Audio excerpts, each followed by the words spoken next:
Welcome back to the podcast. Now, this episode is going to be all about gut health because, believe it or not, your gut could be holding back your muscle growth, your fat loss, your recovery, energy, mood, overall performance, and quality of life as a whole. It is by far one of the most overlooked factors that plays a direct role in, quite literally every aspect of your life. You've probably heard the saying, you are what you eat. Well, I'm here to tell you that is kind of wrong. You are what you eat, assimilate, absorb, and then don't excrete.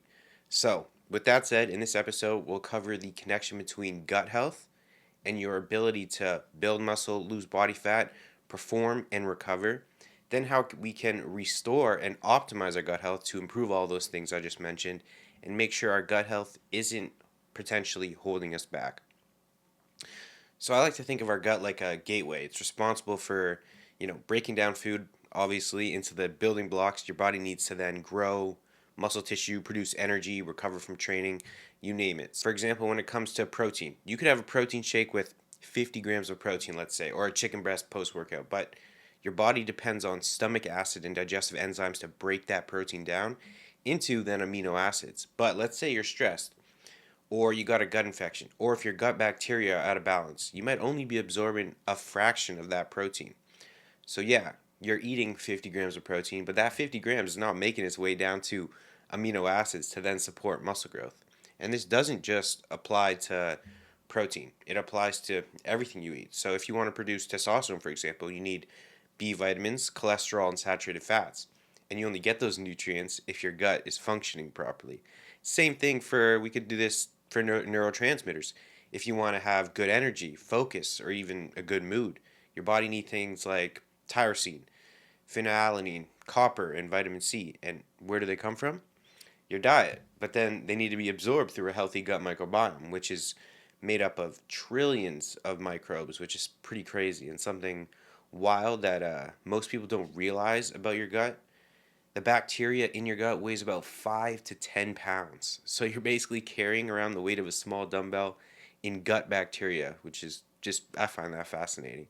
And this plays a massive role in one, how you digest food, two, how your immune system functions, and three, even how your hormones are regulated. So within that 5 to 10 pounds of bacteria, we've got good bacteria and bad bacteria. Now, when the good guys outnumber the bad, everything works well, your body's happy. But if the bad bacteria start to take over, maybe because of stress, antibiotics, crappy diet that's full of processed foods, that's when you might experience gut disturbances, bloating, fatigue, poor recovery, brain fog.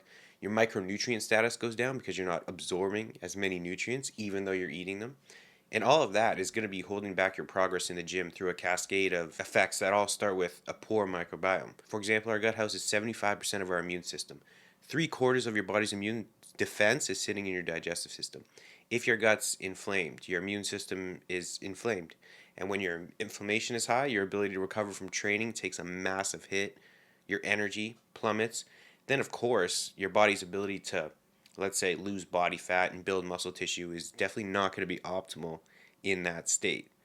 Then, a poor gut can also affect you mentally because your gut also produces 90% of the serotonin in your body. That's the neurotransmitter responsible for the feelings of well being, calmness, and even sleep. So, if your gut's out of balance, your serotonin levels are likely taking a hit too. So, as you can see, if your gut isn't functioning properly or optimally, let's say, you're fighting a large uphill battle in terms of progression towards any physique goal or any performance goal in general. Your body doesn't have the nutrients it needs to repair and grow. Your hormones aren't optimal. Your energy is low. Your mood could be affected. And for most people, the gut goes completely unchecked. It's never thought of really as something that has a profound effect on your ability to achieve your goals. And the crazy thing is that most people suffer from some type of GI symptoms.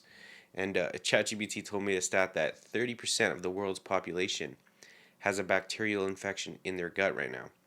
And ChatGPT told me it, so it must be true. But even if that's skewed, it's highly likely, in my opinion. They could be walking around with something like H. pylori, extremely common, which reduces stomach acid and makes it harder to digest protein.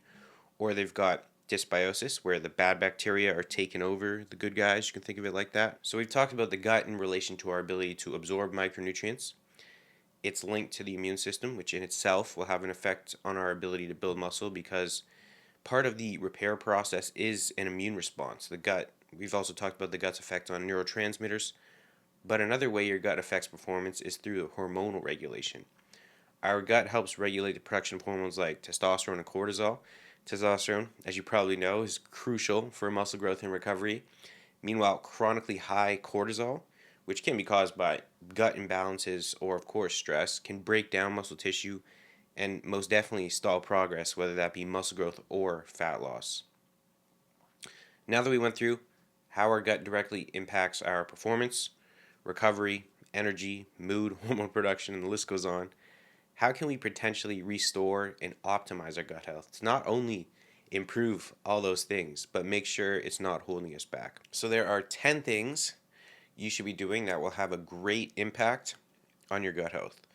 First is a must, consuming a high quality diet with a good amount of variety.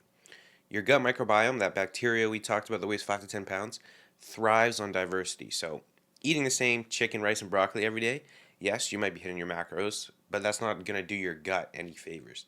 The best thing you can do is incorporate a wide range of fruits, vegetables, proteins, some resistant starch, fermented foods, and healthy fats as well. Foods like asparagus, bananas, garlic, and onions are rich in prebiotics, which are the fibers that feed your good bacteria. Then there's fermented foods like yogurt, kimchi, sauerkraut, and kefir for probiotics, which provide those good bacteria. The second is managing stress. Like we spoke about, chronic stress can wreak havoc on your gut by reducing something called hydrochloric acid secretion and weakening your gut lining, which then leaves you open and vulnerable to a whole host of other symptoms if you induce what's called leaky gut or intestinal permeability, which is when food particles that are not supposed to be able to pass through your gut lining can start to leak through. Alcohol can contribute massively to this, so limiting alcohol is in your best interest as well. The third is making sure you're getting in enough fiber, which is basically your gut's best friend. You could think of it like that. But if you're currently consuming a diet very low in fiber, I would not just jump straight to a high amount of fiber because that can cause issues as well. So gradually and slowly increase your fiber intake to 25 to 35 grams per day. The fourth, try to limit gut disruptors, things like processed foods, excessive sugar, alcohol, like I mentioned before, is a big one. Artificial sweeteners in excess because they can damage your gut lining as well. Now, you don't need to never drink or completely cut out artificial sweeteners. I find that's pretty unreasonable. But use, don't abuse. Now, the fifth is to support your gut lining by either supplementing with or eating foods rich in omega-3s like salmon. Make sure to go wild. If you haven't seen a video, look up on YouTube how farm salmon are raised.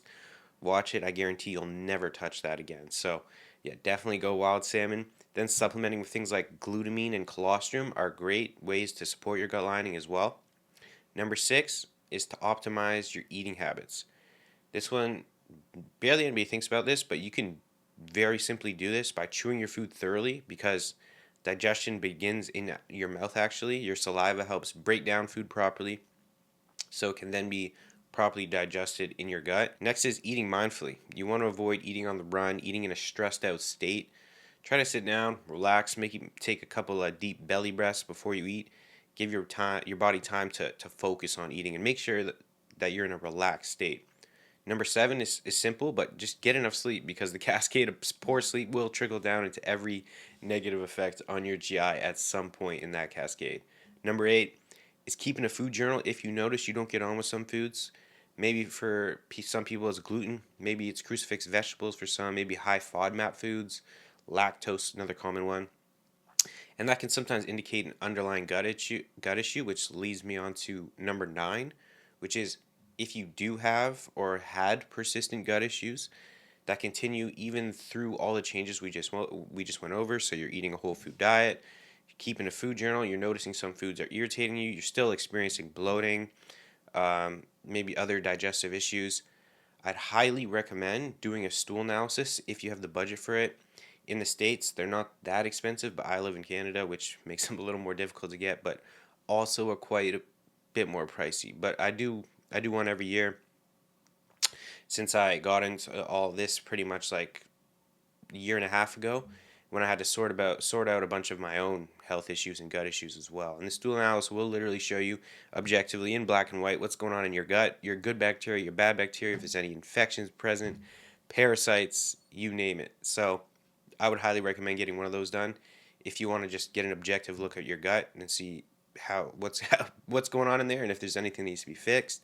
And lastly, number 10 is if you do a GI analysis, I would refer out to a practitioner or someone with a strong track record of results when it comes to GI cases, because they can be very complex and often do require targeted protocols. So that's something to keep in mind well. And that is wrap on today's podcast. I hope I swayed you to start taking pretty good care of your gut if you're not already, as it has a pretty profound impact on, well, basically everything like we went through. So if you have any questions, feel free to drop them below. And if you want 30 days of free fitness, health, and transformation advice from myself delivered straight to your inbox every day for the next 30 days, they take less than 2.5 minutes to read. I give you some good shit. You can unsubscribe at any point. Click the link in the below for that. Peace.